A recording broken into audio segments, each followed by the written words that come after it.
ನಮಸ್ಕಾರ ಫ್ರೆಂಡ್ಸ್. ಇದುವರೆಗೂ ನಾವು ಕಾರ್ ಮಿಸ್ಸಿಂಗ್, ಬೈಕ್ ಮಿಸ್ಸಿಂಗ್, ಲಾಸ್ಟ್ಗೆ ಮನುಷ್ಯ ಮಿಸ್ಸಿಂಗ್ ಕೇಸು ನೋಡಿರ್ತೀವಿ. ಇಲ್ಲೊಂದು ದೊಡ್ಡ ಏರೋಪ್ಲೇನು ಮಿಸ್ ಆಗಿದೆ. ಬನ್ನಿ ನೋಡೋಣ. ಇದೇ ರೀತಿ ಇಂಟ್ರೆಸ್ಟಿಂಗ್ ಸ್ಟೋರಿಗಾಗಿ ಫಾಲೋ ಮಾಡ್ಕೊಳ್ಳೋದು ಮರಿಬೇಡಿ. ಈ ಕತೆ 1955ರಲ್ಲಿ ಸ್ಟಾರ್ಟ್ ಆಗುತ್ತೆ. ಪ್ಲೈನ್ 914 ಅನ್ನೋದು ಸಕ್ಸಸ್ಫುಲ್ಲಾಗಿ ಟೇಕ್ ಆಫ್ ಆಗುತ್ತೆ. ಟೇಕ್ ಆಫ್ ಆಗಿ ಕೆಲವೇ ಕ್ಷಣಗಳಲ್ಲಿ ಆ ಪ್ಲೈನ್ ಮಾಯ ಆಗೋಗುತ್ತೆ.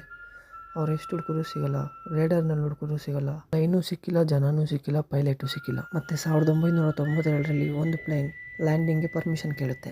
ಏರ್ಪೋರ್ಟ್ನ ಮ್ಯಾನೇಜರ್ ಪ್ಲೈನ್ 914 37 ವರ್ಷ ಹಿಂದೆನೇ ಮಾಯ ಆಗಿತ್ತು ಅಂತ ಶಾಕ್ ಆಗ್ತಾರೆ. ಶಾಕ್ ಆಗಿ ಇದ್ಯಾವ ಪ್ಲೈನ್ ಅಂದ್ಬಿಟ್ಟು ಲ್ಯಾಂಡಿಂಗು ಪರ್ಮಿಷನ್ ಕೊಡ್ತಾರೆ. ಆದರೆ ಅಲ್ಲಿರುವ ಪ್ಯಾಸೆಂಜರ್ಗೆ ಮತ್ತು ಪೈಲಟ್ಗೆ ಅದು 3 ಗಂಟೆ ಕಾಲ ಜರ್ನಿ ಅಷ್ಟೇ ಆಗಿರುತ್ತೆ. ಪೈಲಟ್ ಶಾಕಿಂದ ಕೇಳ್ತಾನೆ, ಇದ್ಯಾವ ವರ್ಷ? ಮ್ಯಾನೇಜರ್ ಹೇಳ್ತಾನೆ 1992. ಆ ಫ್ಲೈಟ್ ಮತ್ತೆ ಹಾರೋಗಿ ಮತ್ತೆ ಮಾಯ ಆಗೋಗುತ್ತೆ. ಟೈಮ್ ಟ್ರಾವೆಲ್ಲ, ಪ್ಯಾರಲಲ್ ಯೂನಿವರ್ಸಾ ಇಲ್ಲ ಸುಳ್ಳ? ನಿಮ್ಮ ಅಭಿಪ್ರಾಯನ ಕಮೆಂಟಲ್ಲಿ ತಿಳಿಸಿ ಫ್ರೆಂಡ್ಸ್.